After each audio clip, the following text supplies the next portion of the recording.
School Prep Room, saving you both time and money. Hello and welcome to School Prep Room's latest video tutorial. Today I'm going to be showing you how to set up new users on the system. This is a relatively simple process. We need to select School Setup from the left-hand menu and then Add User from the drop-down menu that appears. We then need to fill in some simple information such as the person's name, their email address, and then we need to select an ID for the person. We'll already have items in this if you've added a timetable to the system.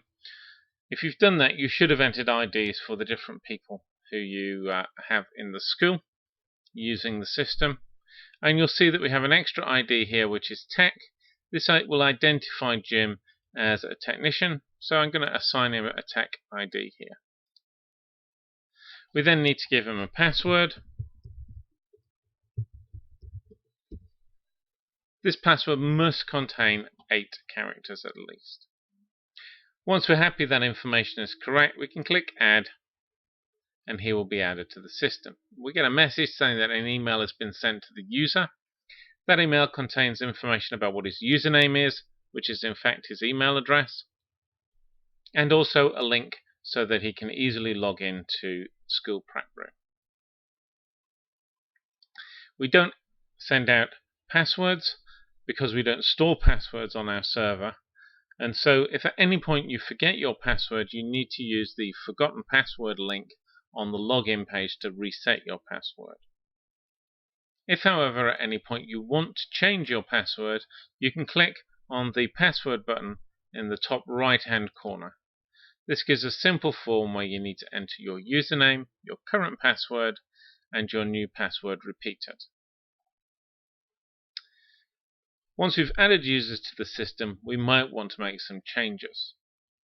To manage our users, we need to go to School Setup and then Manage Users. You can see we have a list of all the users now who are registered with this school. We have their name, their username, their Sims ID, and the date in which they were added. And you can see that our friend Jim Deal appears here, and he has a Sims ID star T2 because he's the second technician. I am set as star T1. It's important to recognize that the Sims IDs starting with star will be identified as technician IDs, so please don't use stars if you're setting up your own IDs. You'll notice as well that my username is in green here, and we don't have a little X button here on the right hand side. This is because this is a user I'm logged in on, and I'm not able to delete a user that I'm currently using.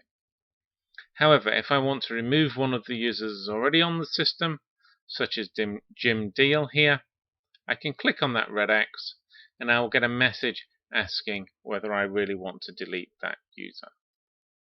I'm going to delete Jim now so you can see how that works. Now, if you do delete any users from the system who already have items booked, the items booked will still remain on the system, and you will be able to see all the stored practicals as they've added to the database. But them themselves and all their data will be completely removed from the system and will not be retrievable. So that's the end of our tutorial on how to add and manage users. I hope you found it useful. If you do have any problems or questions, as ever, please contact us, and I hope you find School Prep Room useful. Thank you.